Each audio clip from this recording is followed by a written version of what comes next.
लगावेली लज्जाशील गमावेली लज्जाशील गवावेली आंखें खूब पकावेली आंखें खूब पकावेली अपना आप लुटावेली अपना आप लुटावेली सांवरिया में तेरी रागिनी सांवरिया में तेरी रागिनी। अरे ठाकुर जी के पागल दोनों हाथ ऊपर करके सांवरिया में तेरी रागिनी सांवरिया में तेरी रागिनी तुम मेरे दाद मल्हार सांवरिया सांवरिया चल परी कारी सांवरिया चल परी जहाँ विराजे राधा रानी जहाँ विराजे राधा रानी अलबेली सरकार सांवरिया ले चल परी कारी सांवरिया ले चल परी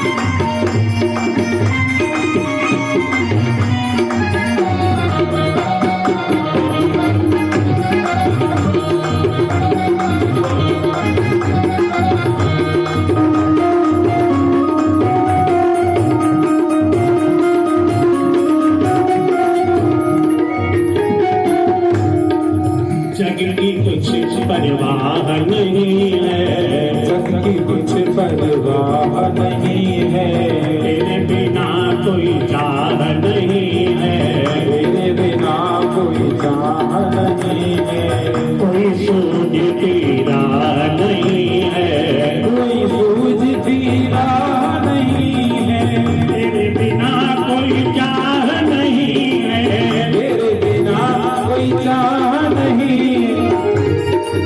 बहुत हुई अब हार गई मैं बहुत हुई अब हार गई मैं बहुत हुई अब हार गई मैं बहुत हुई अब हार गई मैं मत छोड़ो मत नाग सांवरिया सांवरिया सांवरिया लेकर परी पार सांवरिया ये चल परी जहाँ विराजे राधा रानी जहाँ विराजे राधा रानी अलबेली सरकार सांवरिया सांवरिया सांवरिया ले चल परी पार ये चल परी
राधा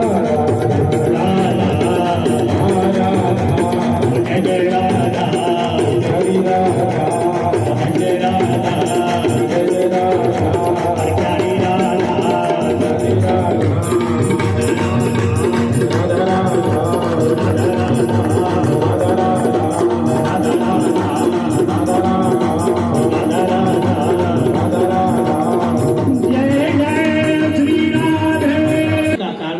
हेतु है भागवत का जो प्रसंग श्रवण कराया गया। आगे भागवत जी की महिमा सुनाई। भागवत जी की कथा कराने के लिए महीनों का वर्णन आया, दिन का आया, शुभ मुहूर्त आदि देख लेना चाहिए। और जितना बेटी के विवाह में धन खर्च होता उतना धन होना चाहिए। अपने घर में, बगीचे में, मंदिर में, तालाब में, तीर्थ में कथा को आप कहीं भी सुन सकते हैं, कहीं भी कर सकते हैं। और कथा करने वाला जो वक्ता होता है उसके लिए नियम है वैष्णवो विप्रो।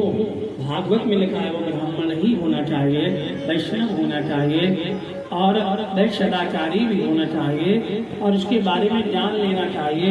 क्योंकि किसी भी ऐसे ब्राह्मण या ऐसे कथावाचक को व्यास गद्दी पर ना बिठाएं जो कर्म ही हो।